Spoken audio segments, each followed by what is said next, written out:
আবারও একবার সত্যের পরাজয় হলো আমাদের রাজ্য পশ্চিমবঙ্গে। তো কেমন আছো বন্ধুরা? আশা করব সবাই খুব ভালো আছো। তবে 26,000 ফ্যামিলি যারা কিনা পথে বসতে চলেছে, কারণটা হলো আমাদের রাজ্যে একবারে 26,000 শিক্ষকের চাকরি চলে গেল। ভাবতে অবাক লাগছে যে 26,000 ফ্যামিলি আজকে পথে বসতে চলেছে।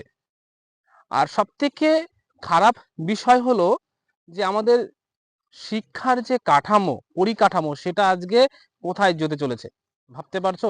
পশ্চিমবঙ্গে 26,000 শিক্ষক যদি একবারে চাকরিচ্যুত হয় তাহলে কি অবস্থা হবে?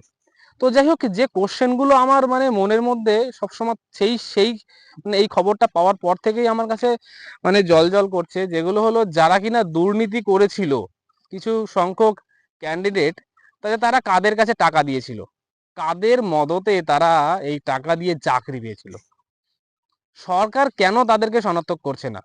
তাহলে কি সরকার এর সাথে যুক্ত আছে? মানে এই কোশ্চেনগুলো আমার মনে সেই থেকে ঘোরাঘুরি করছে। তো তোমাদের ব্যক্তিগত মতামত সেগুলো কমেন্ট সেকশনে জানিয়ে যাবে।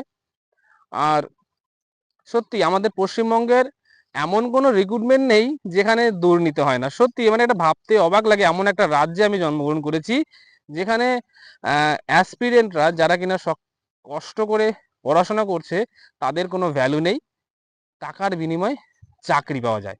পড়াশোনা করার কোনো দরকার নেই, তুমি টাকা দাও চাকরি পাবে। তো এমন একটা পরিস্থিতি আমাদের পশ্চিমবঙ্গে হয়ে গেছে। সুপ্রিম কোর্ট বলেছে যারা দুর্নীতি করে চাকরি পেয়েছে, যারা টাকা দিয়ে চাকরি পেয়েছে তাদেরকে 12% সুদ হারে সমস্ত টাকা মানে চাকরির বেতন ফেরত দিতে হবে। যদি এমনটাই হয়, যদি যারা দুর্নীতিকারী তাদেরকে যদি শনাক্ত করা যায়, তাহলে কেন যারা কষ্ট করে চাকরি পেয়েছে তাদের চাকরিটাকে কেড়ে নিল, এবং যারা টাকা দিয়ে চাকরি পেয়েছে তাদেরকে কেন সাজা দেওয়া হচ্ছে না?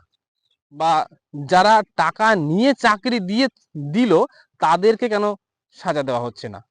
কেন এই ভালো ছেলেগুলো যারা কিনা কষ্ট করে চাকরি পেয়েছে তাদেরকে কেন সাজা দেওয়া হচ্ছে?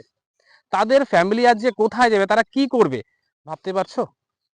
মানে আমরা এমন একটা রাজ্যে বসবাস করি যেখানে তুমি সৎ পথে থাকলে তোমাকে সরকার ভালোভাবে থাকতে দেবে না, বা আমাদের সমাজ এখন এমন একটা জায়গায় চলে এসছে। আমাদের রাজ্যের মুখ্যমন্ত্রী একবার বলেছিলেন, বা তিনি বারবারই বলেন, ডাবল ডাবল চাকরি হবে, ডাবল ডাবল চাকরি হবে। মানে এ তো দেখছি চাকরি হওয়ার পরিবর্তে চাকরি চলে যাওয়ার গল্প শুনছি। মানে এটা হলো বর্তমান আমাদের পশ্চিমবঙ্গের অবস্থা। সত্যি কথা, এখনো যদি আমাদের পশ্চিমবঙ্গের বাসিন্দারা না বোঝে, তাহলে বর্তমান অবস্থা যেটা, পরবর্তীতে এর থেকে খারাপ অবস্থা হবে। শুধু আমাদের রাজ্যে একটা জিনিসই, প্রকল্প ভাতা, প্রকল্প আর ভাতা। আর এই সামান্য কিছু টাকার বিনিময়ে আমরা যাকে আমাদের মুখ্যমন্ত্রী বানিয়েছি, সে আমাদের রাজ্যটাকে বিক্রি করতে দিয়ে চলেছে। মানে টাকার বিনিময়ে চাকরি পাওয়া যাচ্ছে, ভাবতে পারছো? আর যারা জেনুইন, যারা কষ্ট করে চাকরি পাচ্ছে তাদের কোনো ভ্যালু নেই। তুমি একটু ভেবে দেখো, যারা 10টা বছর চাকরি করেছে তাদের চাকরি এখন চলে গেলে তাদের অবস্থা কি? বলেছে, সুপ্রিম কোর্ট বলছে যে 3 মাসের মধ্যে সমস্ত আবার নতুন করে রিক্রুটমেন্ট হবে, 3 মাসের মধ্যে কমপ্লিট করা হবে। আরে ভাই, এটা বোঝার চেষ্টা করো, যারা 10টা বছর চাকরি করছে তাদের এখন চিন্তা ভাবনা কেমন ছিল, কেমন আছে। যখন তারা পড়াশোনা করে চাকরি পেয়েছে তাদের তখনকার চিন্তা ভাবনা কেমন ছিল, তারা এই 3 মাসের মধ্যে কি প্রিপারেশন নেবে, কি পরীক্ষা নেবে। আর চাকরিতে, একটা চাকরিতে পরীক্ষা দিতে গেলে একটা মিনিমাম একটা নাম্বার পেতে হয়। সেই নাম্বারটা তারা কি পাবে? তাদের কি সেই অ্যাবিলিটি এখন আছে? আমি সেটাই ভেবে পারি না কি রকম সিদ্ধান্ত তারা নিল। এটা আমার বোঝার বাইরে। এটা হয়তো তোমাদের হচ্ছে কিনা সেটা কমেন্ট করে জানাবে অবশ্যই। তো যাই হোক, এই বিষয়ে আমার মানে অনেক কথা, কিন্তু বলতে গেলে ভিডিওটা অনেক বড় হবে, সেই কারণে ভিডিওটা বেশি বড় করছি না। যে বিষয়গুলো বলার মেইনলি সেগুলো বলে দিলাম। তো তোমাদের ব্যক্তিগত মতামত কমেন্ট সেকশনে জানিয়ে যেও। তো যাই হোক, সবাই ভালো থাকবে, সুস্থ থাকবে আর সাবধানে থাকবে।